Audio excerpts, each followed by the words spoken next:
Hi, this is Beth Cohn Kramer. I'm a journalist and I'm the founder of both Divorce.ly and Divorce.ly's Inner Circle. I'm really happy that you're joining us today for my training in the 9 steps to crashing through your barriers to love after divorce. I know that you'll find some really valuable tips to help you as you move through the process so that you can get the life that you deserve. But before we start with that, I want to share with you some exciting news about how you can get my $497 barrier crashing consultation session for free. If you're joining us today, you probably have some questions about relationships after divorce. Maybe you've been dating for a while and you just don't feel like there's any kind of connection between the guys you're meeting and you. You've heard a lot that there's just no good guys out there, so it's just kind of like a waste of your time and your energy. I've been divorced for over 7 years, and because as a journalist I've met and talked to so many women who are in different stages of divorce or who are single. I've interviewed a lot of experts throughout my professional life. I've also advised and counseled friends and people that, clients. So I've spent a lot of time thinking about dating and relationships after divorce. I think that part of the situation that we're in right now is that we've changed how we do that, how we look for a relationship or how we meet people. So that now we put in this filter. So we maybe join Tinder or Match, and we just set up this filter. So we want somebody who lives within 10 miles, who's, over 6 feet tall, who's a professional. And then we filter our search through that so that we feel like the more guys we meet that fit into these parameters that we have, that one of them will work out. So the more guys we meet, one of them will be the right one. Think about, the last time you dated probably was before this internet, before online dating. And it's kind of like how we used to shop for shoes. 20 years ago or 10 or 15 years ago even, you'd go to the mall and you just walk around. If you wanted to buy a pair of shoes, you would go to a department store. Maybe you'd go to a few shoe stores. You'd look around and see if they had the shoes in your size. You'd try them on. When you liked the shoe, you just bought it, and that was that. Now we just kind of put this filter up so that we go to Nordstrom's.com or we go to Zappos. We put in black kitten heels in a size 11, and then we find it. We break out our credit card, and then that's that. So we tend to sort of look at dating in the same way, like an input-output kind of thing, when it's not. It's really not. Because part of this whole thing is being ready to accept it or being open to accepting love or romance. One of the quotes that really was what I set this up and that really prompted me to come up with this training is by Jalaluddin Rumi. And that quote is, "Your task is not to seek for love, but merely to seek and find all the barriers within yourself that you have built against it." So it's not meeting guys and meeting the right guy or meeting the guy that you think is the right guy is really only a small part of this whole process. It's really being prepared and being ready so that when you do meet the right person, that you can be open to having a connection and exploring that connection. When I've met so many women who are dating and who've been going through this process of looking for a relationship, and what I've noticed after divorce is some women just tend to throw up their hands and they just think, well, it didn't work out in my marriage. My marriage didn't really work out. I just don't really want anything to do with men anymore. I'm pretty much done with this whole thing. And there's nothing wrong with that. It's not like I don't want to put it across that we're all on this Noah's Ark kind of journey where we all have to be paired up or our life isn't meaningful. Maybe that's just a temporary thing. Maybe right now you recognize on a subconscious or conscious level that you have some work to do and you're just not really sure who you are right now. So there's other things that you're really focused on, other parts of your life. So if that's the case, then it's more of a timing thing and it might be a temporary thing, and there's nothing wrong with that. Even if you decide that you just are fine on your own and you really don't want to pursue being in a relationship, that's also fine. Most of this hinges on your motivation though. So you need to really dig deep and ask yourself if you're choosing to be alone for reasons connecting to your past, whether you think, well, my ex-husband acted a certain way and that means all men are going to act that way. Or, I'm just really not sure. I don't want to be rejected again. If those are the reasons that you're telling yourself that, then it's something that you can explore and see if you might want to be able to change those variables so that you have a different outcome. So you may be, you may be deciding that you want to be alone or not having success in finding a relationship or forming a relationship based on one or more of these different barriers that women tend to face in finding love again after divorce. Love and companionship are some of the most powerful drivers of human behavior and needs.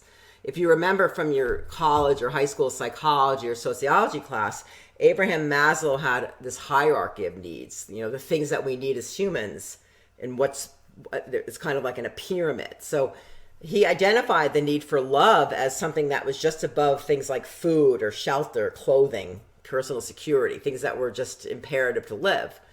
Because I think that, and we know that humans need connection.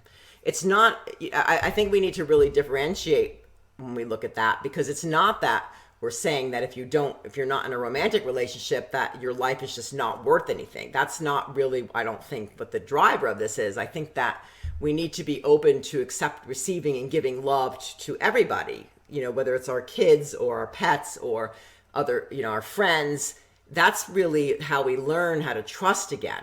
If you can really feel love or give love and receive love from your friends or from other people in your life, then that's how you kind of pave the way so that you can be more trusting of being in a romantic relationship. You can't just jump over that. You need to really heal your heart so that you're going to be open to that. So I think it's important to really recognize that. And when we act as though, or we tell ourselves that, your life is just not worth anything if you're not with a guy, that's when we tend to get into relationships that are not healthy, that we attract people who aren't healthy for us, and we tend to put up with a lot of behaviors that aren't healthy because we're so afraid to be alone. We've all met women, and maybe we were in the situation ourselves where we stayed in a relationship that we knew deep down inside, either subconsciously or consciously, that it wasn't healthy for us, but we were afraid to be alone, so we just stayed in it as long as we could. And that's because people feel like they're afraid that if they're not in a relationship, their life won't be complete. But at any rate, we're going to be talking about the barriers that you may be placing in front of yourself that were preventing you from connecting on a romantic level or finding love, and how we can crash through those barriers so that you have the possibility of that. Let's start by talking though about what will happen if you don't do this work. What happens if you just kind of move along and you just stay where you are and you just don't do the work to figure out what your piece of this is so that you can attract a healthy relationship?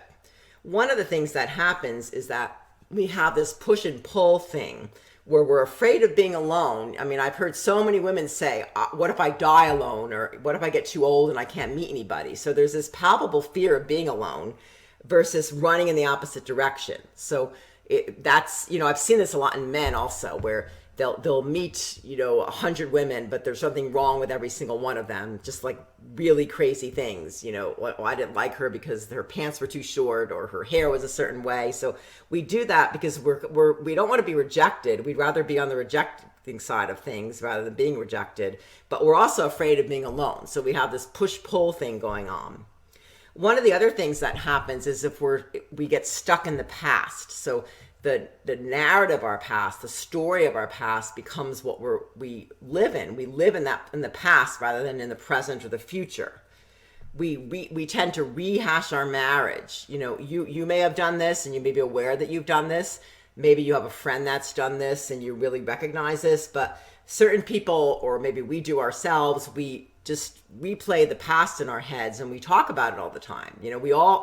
Probably all of us at some point after divorce have spent a lot of time complaining to our friends about our ex-husband or what our marriage was like. So when we do that, it's really hard to move to the present or the future because we're replaying this. It's like we're replaying this recording over and over and over again, and it's preventing us from moving forward. We spend a lot of time in regret. So whether it's sometimes you hear women say, well, I wish I had married somebody different, or maybe they kind of put this blame on themselves and they say, well, maybe if I had had more date nights, or I hadn't gained 20 pounds after my kids, or whatever else it was, then they're stuck in that. You're stuck in that place where you can't move forward. That's also related to blaming yourself or your ex. So when you're stuck in the past, you spend a lot of time trying to figure out whose fault it was. Whose fault was it that you got divorced? Was it that your husband's fault? Was it your fault? Was it a combination of your fault? And instead of being able to move forward, you're really stuck in that pattern. We go through, just a wide spectrum of emotions at any part of divorce, whether it's before our divorce when we're figuring out if we want to get divorced, or during the divorce, after the divorce. We're going to go through this whole spectrum of emotions, and that's very natural and it's healthy. There's times when you're going to feel angry or bit and frustrated. Sometimes you're lonely or you're scared. We have to acknowledge those feelings. It's in order to move through those feelings, we have to acknowledge those feelings without judging them. But we have to give ourselves that space, but not just a certain amount of space, not have it just kind of overshadow our entire life. What happens when we don't crash through these barriers, or that we're stuck in the past, is that we tend to really stay in those emotions. We don't move forward from those emotions. If we don't have any hope for the future, then life becomes this sort of autopilot thing. It's not fun. You just kind of go through the motions of life, and we don't feel like we have any options or things to look forward to. We also have this false confidence about how other people perceive us. That's, generally how we find our self-esteem. And that's true especially of people who are people pleasers. We a lot of times we judge ourselves, or we think of ourselves through the prism of other people. So, and what we think other people think of us. It's not even necessarily what people think of us, but it's our perception of what people think of us. So maybe your friend Susie, you go out to lunch with her and you kind of feel like she thinks you're not that great because you're not dating anybody, or there's something wrong with you. It's our perception of how other people see us that can actually impact how we feel about ourselves if we're caught in that pattern of needing that approval. It's not really an authentic confidence. A lot of times, when people criticize us or they put us down, it's really them projecting their own fears or their own anxieties. It isn't even about them. I remember when I first got divorced, a friend of mine said that she would hate to be single. Like it was horrible because you can't meet guys and nobody would want you. And I remember at first I thought maybe I should defend myself, or I don't want her to think that about me. But then I thought about it and I thought, really isn't about me. It's about her fears. So sometimes we take these comments, which may be directed at us, but they're really someone voicing their own fears, their own anxieties. And we really need to be able to get to a place when we're going through this process of dating or even looking for a job where we disconnect how other people see us from how we see ourselves. We're putting ourselves in this position where we can face rejection, and we need to be we need to really pave the way so that we're not so wedded to that's how we get our self-esteem. Because then every time we go on a date or a job interview or meet a new friend, if we feel rejected, that's going to really cut down our self-esteem, and it's going to prevent us from moving forward. This, even if you're not looking right now to be in a romantic relationship, these barriers can stop you from really all areas of your life. If you're placing these barriers and these obstacles in front of you, it's going to affect your friendships. If you want to expand your social network, it'll affect your career, your outside activities. If there's something that you want to do, if you want to travel or you want to just pick up a new hobby, these obstacles are that we place before us prevent us from really moving forward in any of these other areas. A lot of it has to do with being afraid to take chances. We stay where we are because we're afraid to take any kind of chances. But if we don't take chances, then we don't know what's going to be on the other side of that. We won't experience joy if we're constantly trying to keep ourselves in the past. So instead, let's look at what will happen if we do the work, if we do crash through those barriers. Well, we talked about confidence, and the ideal situation with confidence is that comes from within, that you feel strong enough in yourself that the way that you think other people perceive you doesn't really crash your whole self-esteem. You want to be able to be strong enough and to be secure enough to think that the good qualities that you have and that you deserve to be happy, that you deserve to be in a relationship. That's something that will come, that's really important as an outcome of this. You'll move from this overwhelming anger and disappointment to having hope and happiness for the future. I think if you're really stuck in the past, that you're preventing that. You're placing these obstacles in front of yourself so that you are going to be stuck in this place where you're angry and disappointed. That isn't to say that you're not going to go through different emotions regardless, but it won't be the overwhelming sense of emotion. You'll have these positive emotions, these happy emotions as well. You'll be able to forgive yourself and your ex so that you can move on. When I speak to women about forgiveness, sometimes women will say, I don't want to forgive my ex-husband, or it could be like from somebody else in your life, like your mother or your sister or somebody else who may have hurt you in the past. But forgiving somebody is really not about letting someone off the hook for their behaviors. It's more about giving yourself the space so that you can heal and you don't hold on to those feelings.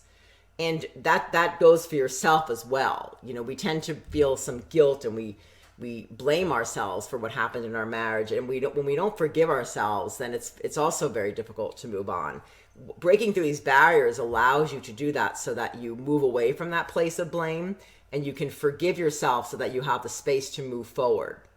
You'll also find that you're more trusting in yourself and others. I think one of the barriers that women place has to do, or the reasons why we place these barriers, is that we don't trust ourselves. We think, I didn't make the right choice before when I got married, so how am I going to know that when I meet these other guys, that I'm going to know which one's going to be okay?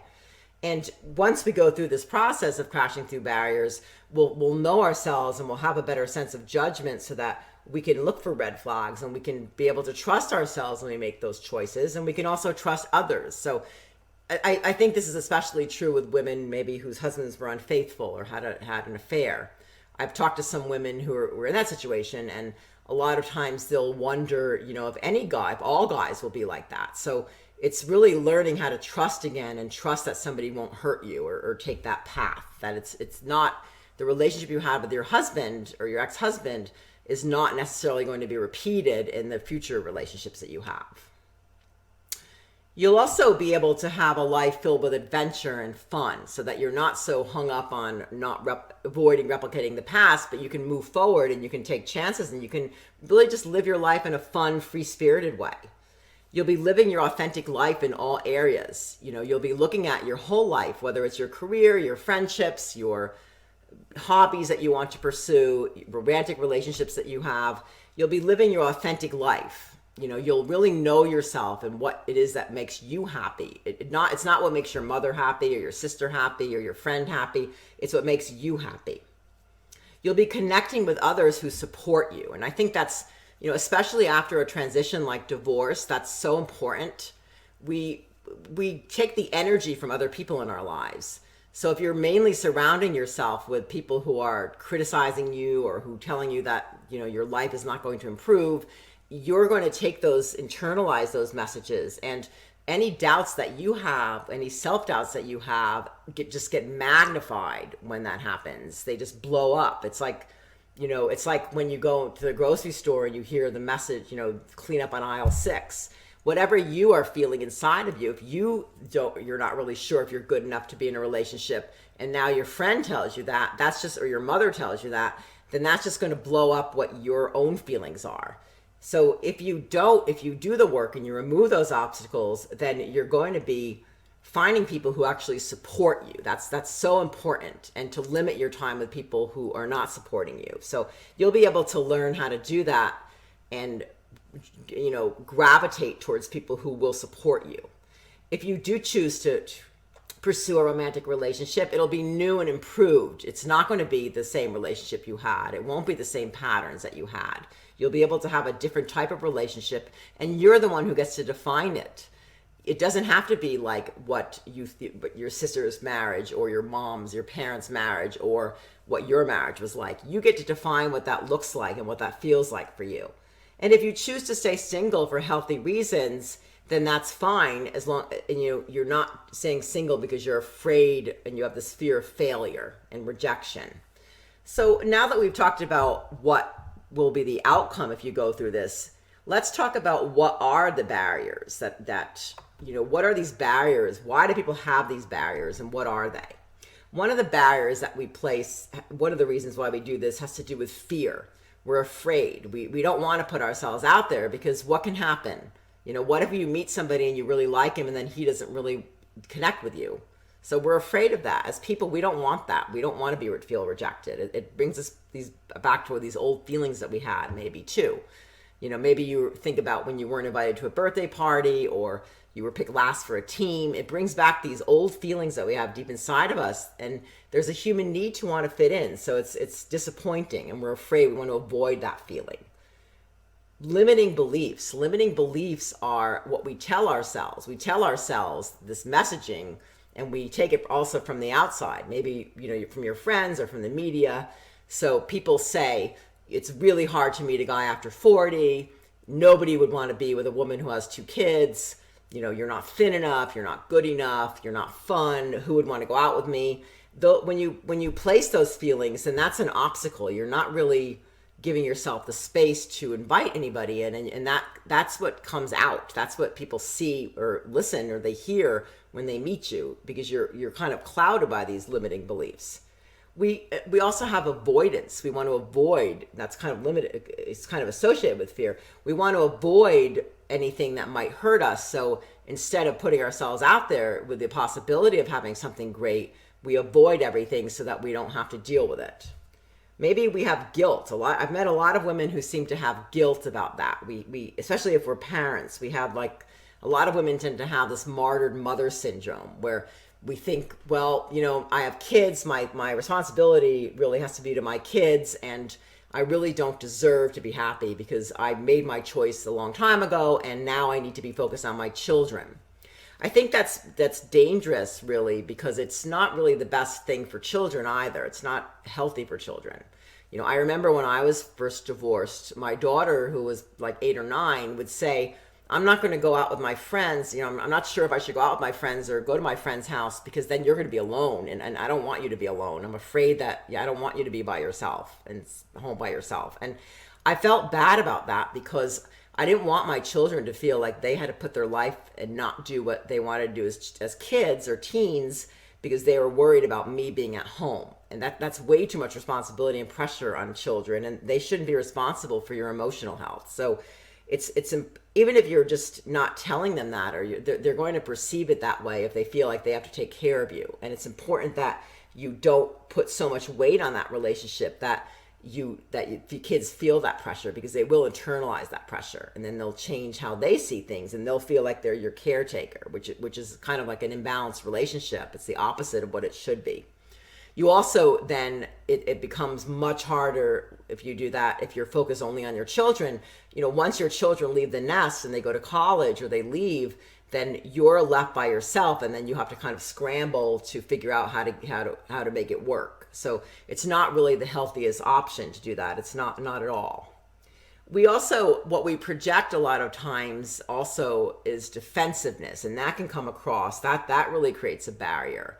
What happens is when we've been in a very high conflict relationship, we develop these patterns and triggers. So your ex-husband may have said certain things that he knew would press your buttons, and then you would react a certain way. You couldn't even, I remember with my ex-husband, if he said certain things to me, I would automatically go into this kind of like defending myself mode, and without even thinking. I didn't really think, and I didn't stop to think, well, maybe I should just let it go. Instead, I just went for it. I fell for the bait, and it was very hard for me to disconnect from that because it was a pattern that I set up. And then when we hear something, when we think we hear the same messaging from somebody we're dating or somebody that we meet or even a friend, we can go into that autopilot response, especially with toxic people. Toxic people really, they prey on those buttons. They know where the buttons are, and they constantly pick at those buttons and push those buttons because they want that response from you. They want you to get defensive. And when we talk about dealing with toxic people, one of the tips that therapists say is to disengage, not defend yourself. When we defend ourselves, whether it's with our ex-husband or somebody else, when we feel a trigger coming on, that really pushes people away. So it's not even necessarily that the person, that you're dealing with now is actually, it's probably not the same person as your ex-husband. And if they are pushing those buttons and they are toxic, then that's not somebody you want to be in a relationship with. But if we just perceive it that way and we're very sensitive to it, then we may have the same reaction, and that's going to push people off. Another thing that drives this barrier, putting these barriers in front of us, is like criticisms and self-sabotage. So when we're very, very picky, sometimes it's a reflection of the fact that we're not sure if we want to be in a relationship, or we're trying to avoid being hurt. I can think of a friend of mine who's a guy, and he told me he met something like 1,200 women over the past few years. And every time he meets a woman and he tells me about it and he kind of recounts the story, he seems really nitpicky to me. And he's met so many women, and none of them, he doesn't want to be with any of them, which to me, I always think that it's indicative of the fact that he's trying to push them away. He doesn't want to really connect with anybody. They're very just really picky details, which isn't to say that you're going to love everybody you meet. You can meet, that's a very rare thing. To have a connection where two people feel a connection together is pretty rare. It's not a common thing. It doesn't happen every day. So it isn't to say that if you meet somebody and you're just not attracted to their personality or their appearance, that you should just keep going along with it and just accept whatever you can get. I'm not saying that. But when people really tend to be hypercritical and they just pick at every little thing, then sometimes that is an indication that they're putting these barriers up to being in a relationship. A lot of this has to do with how you see being in a relationship. We have this perception, and it comes from, it's been forever. It's from ancient Greek mythology even, that another person's going to complete us. In the movie Jerry Maguire, Tom Cruise says about Renee Zellweger, "You complete me." And I remember thinking when I saw that movie that that's not the message that we really want to take. We don't want to have that messaging. It's you have to be complete in yourself before you can actually have a healthy relationship. If you look at a relationship as something that fulfills you or that you need in order to be a whole, and that you're not complete without that, then that's when we get in this weird place where we accept whatever we can get because we're desperate. We don't think that we're complete without this other person. A relationship should really complement your life. You should be with somebody who makes your life better, who brings out the best in you. You bring out the best in each other, and that it complements your life. It adds to your life. It shouldn't subtract from your life, or it shouldn't be something where you think that you're not whole and you're not good enough without having a partner.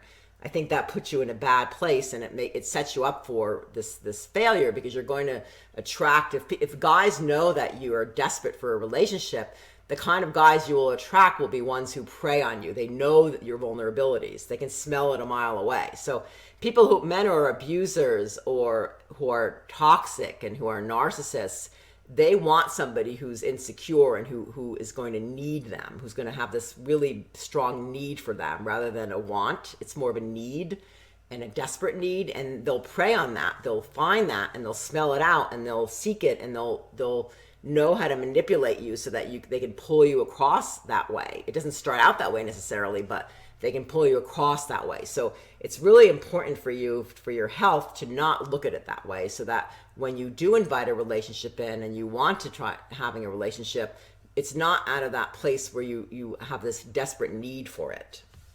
So what are the other factors that might be holding you back? One of the things is insecurity. If you're coming from a relationship that was filled with criticisms, or you didn't feel like you were good enough, or even if your husband had an affair, you may be insecure about yourself. Even without that, or on top of that, when you're in this part of your life where you're just kind of unsure about things, you don't know where you're going to be living, you don't know where your career is going, you're worried about your kids, you're worried about all these different variables. Maybe you're not feeling that great about yourself. I found that a lot of times women, as they reach middle age or middle years, a lot of times women will kind of revert back to this insecurity that they had in junior high or in adolescence. It's because it's a shift. When you're moving from being a child to being a teenager, there's this sort of lack of, you're insecure because you're not really sure who you're supposed to be. And it's the same thing when you're moving from middle age, where you're moving from like being in your 30s to being in your 40s or your 50s.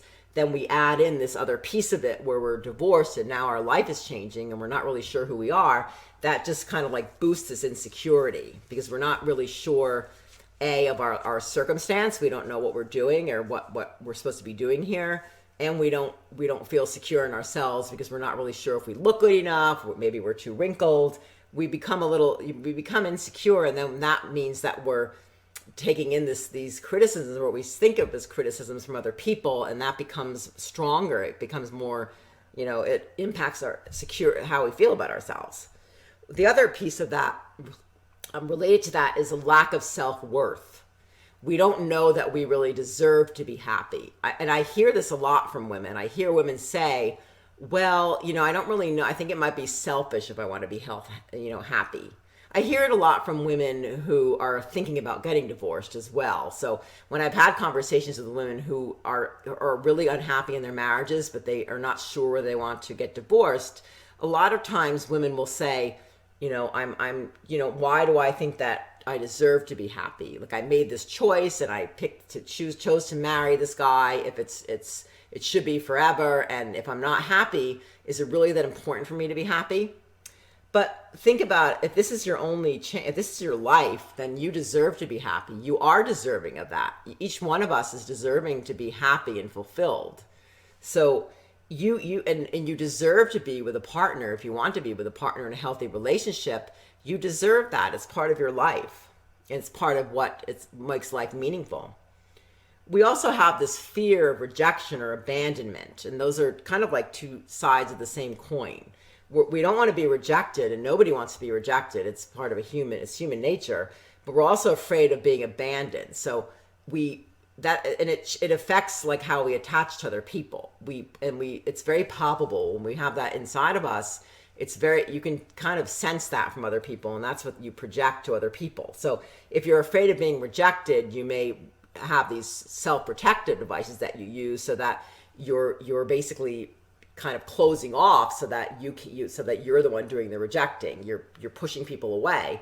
Or if you're afraid of being abandoned, you may do the same thing. If you have I see this a lot, when friends will text me and they'll say, well, I texted this guy that I went out with a few times and he didn't text me back today, so he probably doesn't like me. And they have this like palpable insecurity about it. They put a timeline on it, so they really, it's very uncomfortable for them because they're afraid of being abandoned. So it shouldn't be on a timeline. It's not on a timeline because we don't know. We're projecting our own thoughts and our insecurities into this because we're afraid of being abandoned or rejected. So we think that if a guy, maybe he's in a business meeting or he's busy doing something, so if he hasn't responded to us in like 5 seconds, that we're worried that there's something wrong.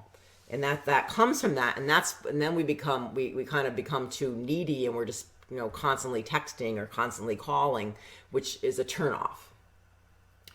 Maybe you have a lack of trust, you're in yourself, like we talked about before. You're not sure that you can pick the right guy, so that you'd rather just avoid it. Or maybe you don't trust in other guys. If your ex-husband or maybe a boyfriend wasn't faithful to you, now you kind of project that onto all men, so that you think that all men are going to do that. And then you're not really giving any guy a chance because you're projecting that. And also, I think that we have these outside influences, like I talked about before. We're hearing this, maybe we read an article or a book, we hear our friends talking a lot, or we hear other people talking a lot about it, about how there's no good men out there, or, you're too old to be in a relationship, or nobody's going to want you, and all guys want 20-year-olds. We have that messaging that we listen to, and like I said before, it kind of like boosts and magnifies our own self-doubt. So we're kind of internalizing what we take from the outside, and then it's magnifying the doubt that we have about this whole thing. So now that we've talked about what the barriers are and what's holding us back, what do we do to crash through those barriers? How do we change that so that we change the way it looks, so that we're open to being in a relationship? One of the first steps, I think, is changing the paradigm.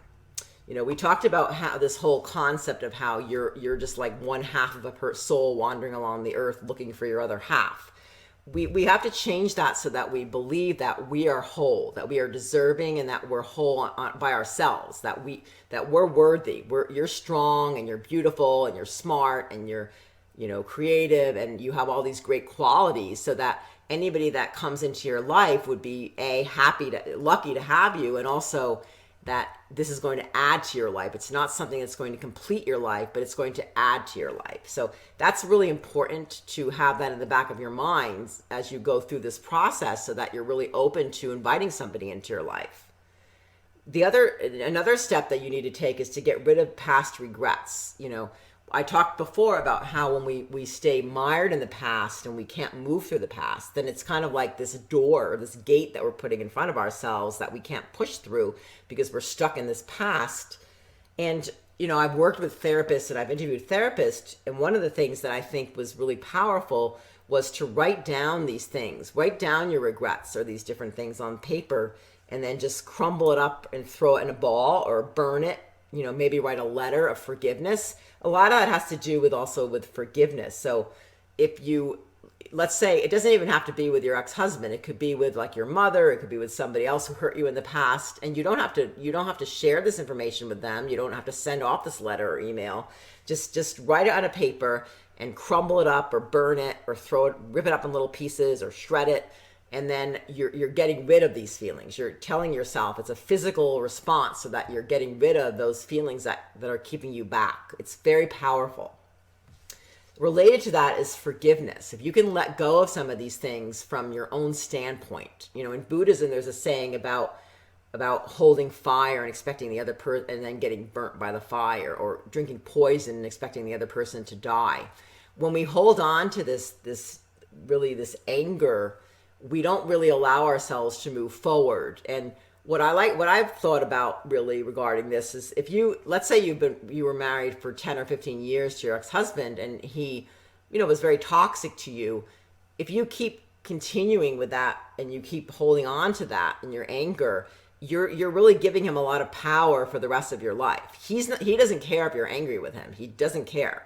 So he can move on with his life, and if you're still angry and you're holding that anger, it's preventing you from moving forward. So you're giving him a lot of power over you and a lot of control over you, which is going to stop you from being happy. And that's probably, if he's toxic, that's something that he would be really happy about. So if you kind of shift that and you think about it, it's really important for your own health and for you to be able to move forward, for your own happiness, to get rid of those feelings, or to not have them be controlling your life. Another step that you can take to crashing through barriers is to quiet this negative self-talk. We tell ourselves, well, you're not really good enough. No one's really going to want you. No one's going to want a woman with kids. We tell ourselves these different things because and then we believe them. So if we can quiet ourselves when we recognize that we're doing that, when we tell ourselves something that's not positive, we can quiet ourselves. You can use a mantra. You can think about something. You can say stop, and practice mindfulness. If we say stop when we do that, then that will help us eventually to condition ourselves so that we stop ourselves from that negative self-talk. One way to boost our self-esteem, which is also a big part of this, is to set and reach micro and macro goals. Think about with children. We used to give every kid a trophy for soccer, or we'd tell kids if they wrote their name upside down and backwards how beautiful it was. And that doesn't really, studies found that really doesn't boost their self-esteem, because it's false. It's based on something that's not really meaningful. It's not based on something authentic. It's the same thing with us. If we are only feeling good about ourselves if somebody else is telling us that we're pretty, or our legs are good, or we're smart, then it's not going to be really authentic self-esteem. We're going to be searching for those compliments to boost our self-esteem, and that's not really the true path to feeling good about yourself. Feeling good about yourself has to do with reaching and setting goals. So let's say you decide that you want to run a mini marathon, and then you start and you walk around the block, and then after that you start jogging. You're setting these little goals towards a bigger goal, and each time you reach those little goals and the big goal is how you are going to boost your self-esteem and how good you feel about yourself. Exercise was a very powerful thing for me in my healing process to boost my self-esteem and to figure out who I was, because Each time I would go to a yoga class or learn some kind of new skill or, take bar or Pilates, each time that I was able to get stronger in my body and accomplish different things, that really made me feel better about myself because I accomplished this. It wasn't really about how I looked, but it was about the fact that now I can do a headstand, or I can do I feel like my core is stronger or my arms are strong. That's really what helped me feel a sense of accomplishment, which boosted my self-esteem. Another thing that we can do to crash through the barriers is to allow ourselves time to explore interests and passions. When you're going through this transition, you're moving from being somebody's wife and primarily somebody's mother to also being on your own more and being an independent person. One of the positives about that is that you may have more time to explore interests and your passions. That's how you're going to really learn who you are. So maybe you say that you've always wanted to paint or cook or play tennis. Now's an opportunity for you to explore those passions and those interests and see what you like to do, which in turn will help you figure out who you are and to figure out your authentic self and who you want to be moving forward. The other thing that I think that's important to crashing through those barriers is to recognize really that there are different types of love. We need to have human connection, like we said before. Human connection and connecting with other people is really part of the human condition. We aren't designed to be alone, but by the same token, we can find those connections with other types of relationships. We have friends, we can find new friends, we can meet new people, we can put ourselves out there. And the more we do that, the more we engage with new people, the better prepared we are to really go out there and date or to find love, to be open to receiving and giving love, because we've seen that we can do it with people without that extra pressure. So that's really those are important tools that you can use to crash through those barriers that are preventing you from finding love.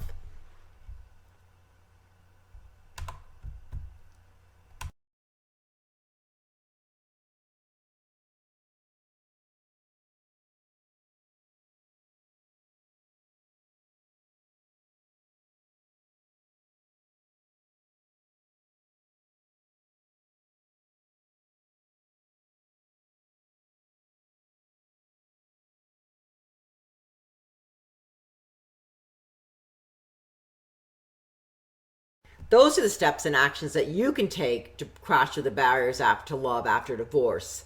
But love is just one of the types of barriers that women face after divorce. There are many others. That's why I'm offering my barrier crashing consultation session. Here's what it is and exactly what it will do for you. We're going to get on the phone, you and I, and we'll clearly identify and articulate your exact big problem, challenge, or barrier. Then we'll get to the heart of the matter by tracing the origins of the problem all the way back to its root. That way we can truly understand where the problem originated, how it evolved, and what's driving it. Third, we'll get clear on exactly what you want and why you want it, how you envision your life with that problem solved. We want to get super clear on what the perfect outcome would look like for you once that problem is resolved. This is what's going to help keep you motivated to address the issue and will provide you with a clear target of what we're aiming for. Fourth, we'll develop an action plan that will take you from where you are today to that place that you envision. We'll identify the exact milestones you need to pass in order for you to achieve success. This is what's going to help you break the process down into manageable chunks. It will also quickly and easily allow you to know where you are in the process. Lastly, we'll list out the exact steps you need to take to realize your vision. This will enable you to avoid procrastination and uncertainty, making it easy for you to start taking the necessary steps immediately. The beauty of this consultation and method is that not only will you have an executable roadmap and a plan to resolve the biggest issue confronting you, but you'll also learn the process necessary to address any other problems that will inevitably arise in your life. Here's how it works. The first step is you'll register for one of the 20 available slots. I can only offer this to the first 20 people, so The first 20 people who sign up will get my free barrier crashing consultation session. The second step is you'll be taken to a brief questionnaire of 4 questions that will help me to prepare for our phone consultation. After that, you'll be taken to an online calendar where you can schedule our consultation session. Normally, this consulting call would cost $497, but I'd like to offer it to you today for free. In addition, I'd also like to give you the following 3 powerful trainings. Training 1 is busting free of the divorce mentality, how to practice mindfulness to free your mind and to build the happy new life you deserve. This ebook will show you how a mindfulness practice will prevent your brain from allowing the past to dictate your present and your future. You'll learn 4 key steps to disconnect from the painful past so that you can heal from your divorce and you can move forward without hesitation. The second training, training number 2, is called An Hour a Day Keeps the Past Away, how to learn from your marriage without destroying your future. This video shows how to limit your connection to the past narratives and beliefs that are keeping you from moving forward after divorce. How overanalyzing the past based on existing narratives can destroy your chances at happiness, success, and love after divorce. What you can do to change your communication and conflict style with your ex-husband, and that's going to reduce your stress. Why we rely on narratives from our marriage and even our childhood. Is it possible to learn from the past without allowing our past to control our present and our future? And the 12 steps you can take to quiet your mind to the past, freeing you to embrace love, purpose, and meaning after your divorce. And training 3, which is my signature, Dating Without a GPS, will completely change how you see dating. What's the one overreaching idea of dating without a GPS that will completely change how you see dating? Is it okay to want to be alone after divorce? The 4-point checklist to see if you're ready to date. How to use dating as a tool for discovery and self-discovery after divorce. The 12 steps you can take to completely change the way you successfully date after your divorce. The most important rule about timing. How to handle rejection and ghosting. Why getting your sexy on is essential to dating after divorce. But I'd like to offer all of this to you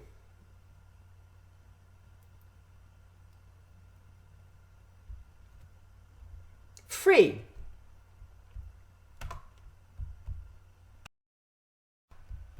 Why? It's a blatant bribe to try my new coaching and mentoring program called Divorce.ly Inner Circle. Once your divorce is over, you lose all of your support. You don't have any more attorneys or advisors. You're pretty much on your own. It's like a blank canvas for you to paint your life after your divorce. But there's no clear path and no plan, no guidance. There's no safety net. That's where we come in. We're your guide and advisor through the rest of your life after divorce. The place where we'll help you figure out your path in life, we'll put you on it, and we'll guide you through your journey. We'll assist you with all aspects of accomplishing your journey, as well as the unique situations that arise in the life of a divorcee. We've got your back, your front, and your sides. We'll take away your fears and worries and anxieties about starting over and replace those with clarity and purpose and passion. There are 4 sectors here. 1, we have live calls. 2, newsletter. 3, your hero journey report. And 4, our private Facebook group. Let's talk about the live calls. We're going to go over in the live calls different areas like financial. You'll get help with your personal finances, your budgeting, your investments, financial planning, Social Security, all with the help of a certified financial planner who has a specialty in divorce. You'll get information on relationships, how to untangle the knotty relationship problems with your ex-spouse, dating again, making new friends, dealing with your old friends. We'll talk about personal challenges, how to overcome any type of personal internal or external challenges that may be hindering your ability to achieve your personal goals or to move forward with your life. We'll resolve any type of life scenario in your way. Anything you need, we'll do it together. Live every other week. You'll also get every month a package with secret documents. Included in this package is something called your hero's journey. It's a detailed roadmap out of the abyss of your divorce into your life of purpose, meaning, growth, significance, and success. It will be your blueprint and your guide for the most incredible journey of your life, driving you to achieve things that you wouldn't think possible. And in the process, you'll be transforming you into a warrior woman or a Wonder Woman. You'll earn the traits, the habits, the principles, and you'll experience wisdom and self-confidence so that you can get and accomplish anything that you want in life. Divorce provides you with a unique opportunity to build the life that you want. Doing so is a journey, and you can be the hero of your own life's adventure and experience success, growth, and happiness far beyond what you can even imagine. In your hero's journey, we'll teach you the strategies, the skills, and provide you with the tools and blueprints you need so that you can plan, execute, and measure the progress of your growth in your journey. Topics that we'll cover include human motivations, what drives you, when, and why, how to discover your purpose and to cross your purpose statement so that you'll know exactly what it is and being able to use it as your life's compass. Choosing a mission based on that purpose and embarking on this journey in order to accomplish it. What are your true life's assets? Financial is the least important of them, and how to nurture, grow, and align them with your purpose. What vision is and how to craft a big and compelling one in order to achieve a full and successful life's journey. How to choose and set the proper milestone goals to use as guideposts and benchmarks so that you can track your progress. The right way to take action on your life's vision and towards your well-defined goals. You're going to learn the philosophical and practical approach behind what you should do and what you should not do, what you should do yourself and what you should delegate. And of the things you should do, how to apply the Pareto principle to only do what you love the most and will give you the best result from your time. You'll learn how to determine your measure for success and to set up systems and habits for success tracking. Each one of these areas is a world unto itself, but we're going to break it all down for you into simple to follow, manageable chunks. And we'll be coaching you through it all. As they say on TV, that's not all. You're also going to get a newsletter of all the strategies and knowledge that I've acquired as a divorcee and as a journalist who's interviewed dozens and dozens of divorce experts on every issue imaginable, as well as that address a range of issues that uniquely confront divorced women. These are the exact same strategies and information that I use to take me out of the wilderness of divorce and onto a path of growth, happiness, independence, and empowerment. The topics include personal finance for divorcees, financial literacy 101, retirement planning, investing, budgeting, buying a home, credit and credit score protection. We're going to talk about career and entrepreneurship for divorcees, getting ready to get back into the job market, finding where your passion meets your skill set in the marketplace, starting your own business, dealing with rejection during the job search, networking 101, work-life balance for divorce moms. We're going to talk about relationships for divorcees. Are you ready to date? Online dating 101, how to write a winning profile, kids and dating, extending your social network, cleaning house of dream killers or critics and negative Nancys, the ex-laws, couples, friends, and extended family, the ins and outs of co-parenting, dealing with a difficult ex when you don't want to, blended families, remarriage, and the stepmom. We'll also talk about self-care for divorcees, which I think is a very important strategy to use to help you deal with stress and to move forward in your life. Exercise, exercise, exercise. How meditation and mindfulness can help you with stress. Why self-care is selfless. What to do when the kids are with the ex. How what you eat impacts your mood. Lifestyle for divorcees. Why alone doesn't have to mean lonely. How to deal with holidays and set up new traditions. Style tips for transformation. Personalizing your new space. Table for one, adventures of a single woman. How to turn divorce into transformation. And how to manifest meaning from your divorce. Throughout, we'll be returning regularly to themes and principles critical to help you move forward and to build a successful life.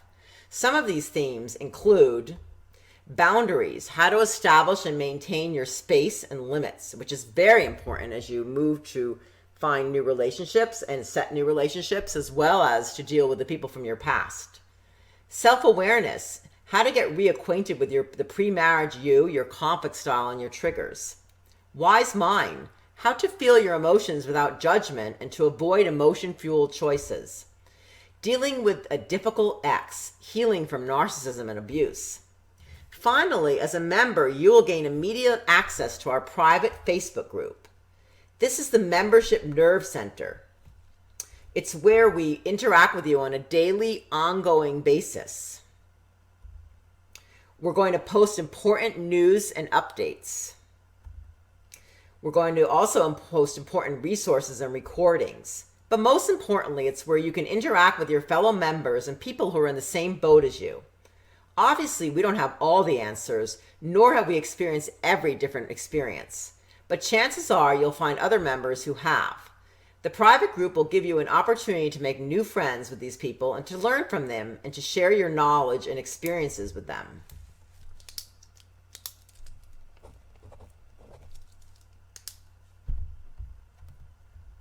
Remember, divorce is not just an event in your life, it's a lifestyle that you'll carry around with you for the rest of your life.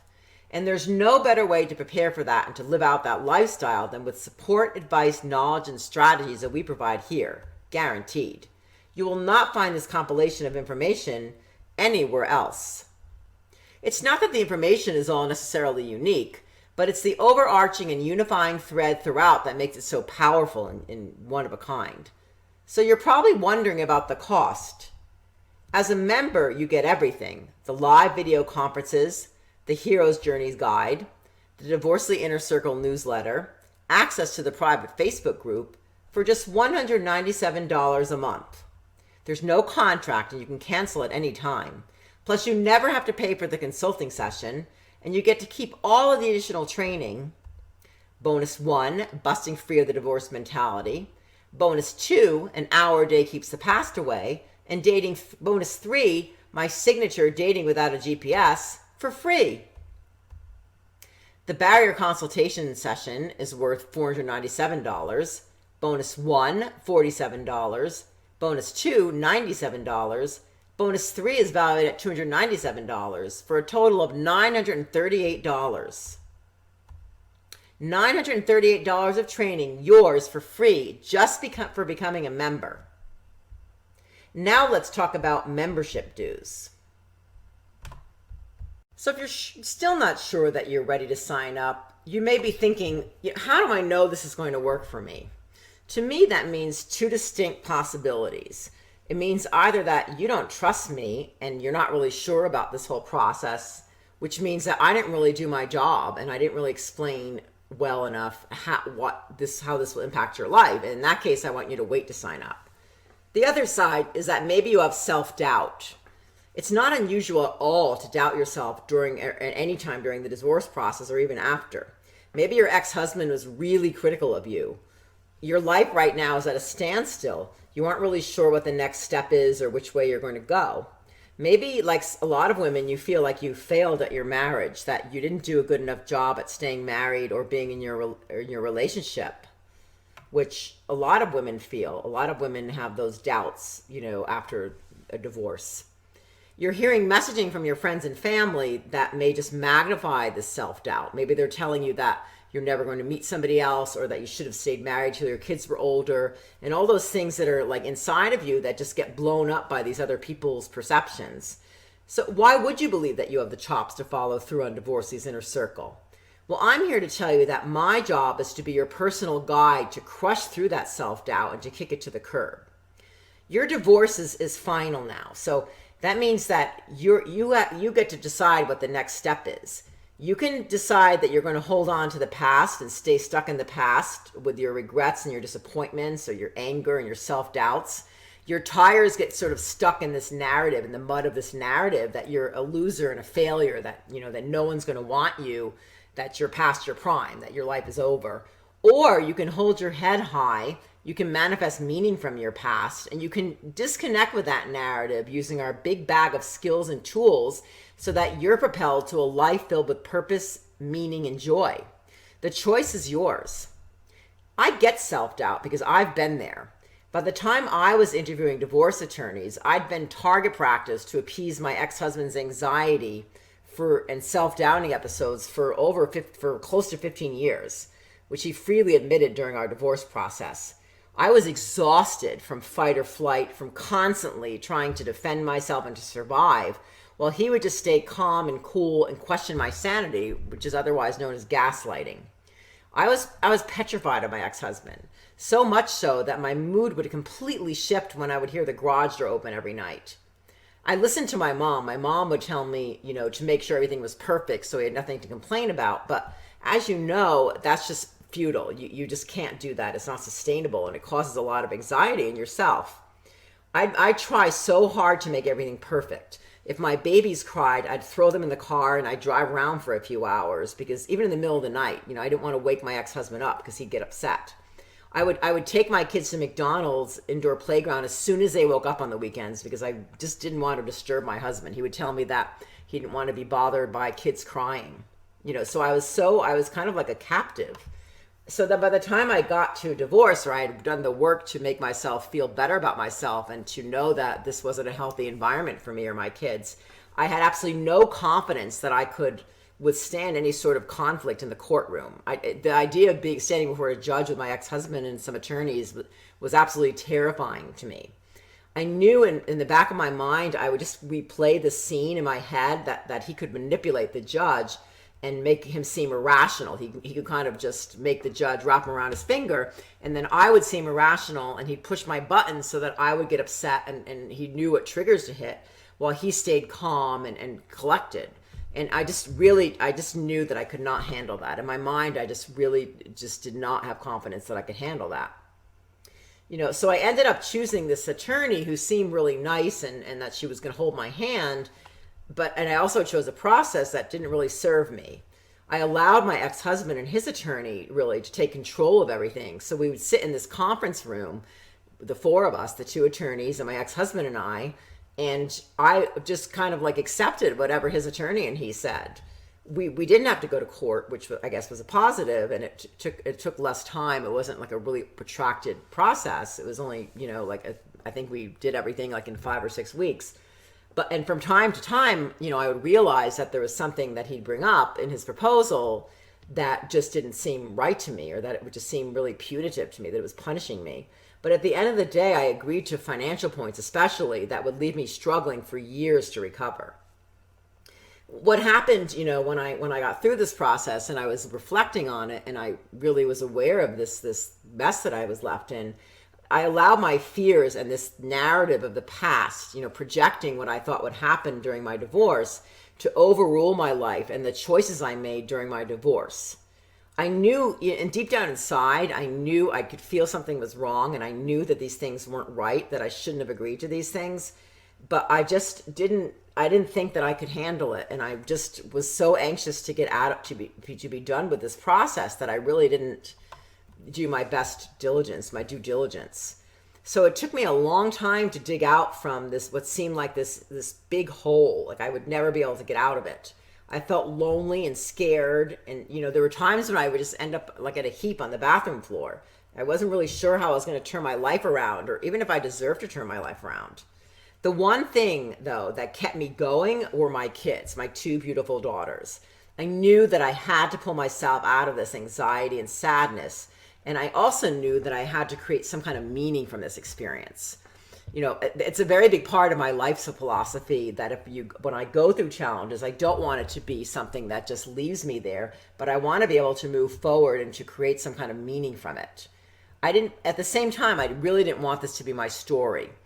As a writer, people, that were close to me or that knew my story would often say to me, why don't you write a book about this, or write a book about this sort of situation? And I just really didn't want it. It wasn't that I that I was ashamed of what had happened or that I was embarrassed, but I just really wanted to be able to move forward in what I thought was a positive way, and not kind of stay bogged down in that past. I also knew that I was really grateful to have a second chance. For much of my life, writing's been a really big part of my existence. It just, a lot of us have one thing or another that's just a big part of our everyday, something that we can't imagine not doing. But at the same time, I had stopped writing during my marriage. I really didn't write at all during my marriage. Once in a while, I'd write a press release for the school or a nonprofit or something, but I really wasn't doing any writing. Towards the end of my marriage, when I really had gone through this process with therapy and self-discovery and reflecting and just really making some hard choices about where I wanted my life to go, I started a blog, and I was getting a lot of attention from my work. People were responding to my work. One personal goal that I had set aside when I got married was to be a food writer. I'd always been really passionate about restaurants, and I'd even flown to Los Angeles for a weekend course in food writing before I moved here. I was living in New Jersey and New York, and probably like a few years before I moved here, I flew out to LA specifically to take a course at UCLA in food writing. Shortly after my divorce was final, I started to cover real estate for a national website, and that led to me writing a real estate column for a Los Angeles online magazine. The editor of that magazine asked me to do a restaurant review, and that led to an entire new career as a food writer. So that, I was able to reconnect with my life goal, which was amazing to me. 6 years later, I'm really part of the LA food scene. I work with publicists and chefs and restaurateurs some of whom I'd idolized for years, like they were my idols. My professional and social life includes many colleagues from the food world, including other writers. Another goal that I had, after my divorce was to write for Huffington Post. And in short time, I started covering issues that were surrounding divorce. I took a leap and I started contacting all these different experts in divorce and personal growth around the country. And I started interviewing them to feature in my articles, to feature their thoughts about different topics. What I learned from those experts, plus my own experience with personal growth, is what formed the basis of Divorce.ly and Divorce's Inner Circle. Had I not been able to move past those fears and the limiting beliefs that I held for my marriage and my divorce, I'd probably still be on a ball on my bathroom floor, feeling like my life was over and I really just didn't deserve to be happy. But I made this conscious choice to manifest meaning from these challenges that I had confronted during my marriage and during my divorce. I could have let my divorce drag out the rest of my life, but I chose to proactively create programs to help women just like you. That evolution has been a game changer for me. I've learned so much about myself through the process, and I'm so excited to share what I've learned with you. I think we all have a choice after divorce and any challenge really in life. When we face these challenges, we can remain mired in the past. We can just stay stuck in the past, and we can blame our past for everything, whether it's our marriage or a divorce or our relationship with our parents. We can blame that for everything, and we can play this victim card. We all have met women and men who just stay stuck in this victim role and they don't want to move forward. Or we can choose to create the life that's far beyond what we even dreamed of. I never would have believed I could be so fulfilled and happy as I am today. I've created a life filled with meaning and purpose. I have wonderful supportive friends, many of whom I met after my divorce, and I've reconnected with people from my past. I hear from so many women who tell me that my life has truly made an impact on their healing process. I'm really grateful that I chose to take what I learned through my journey to offer Divorce.ly Inner Circle, because I feel passionate about changing the face of divorce and to help women proceed to the life we all deserve. I want divorce to be looked at as a chance that you have to create the life you deserve, that you don't have to stay stuck in the past, and your past choices don't have to define your future or your present. So I hope that you'll join all of us on this remarkable journey by signing up for Divorce.ly Inner Circle, and I really cannot wait to see what every one of you accomplishes.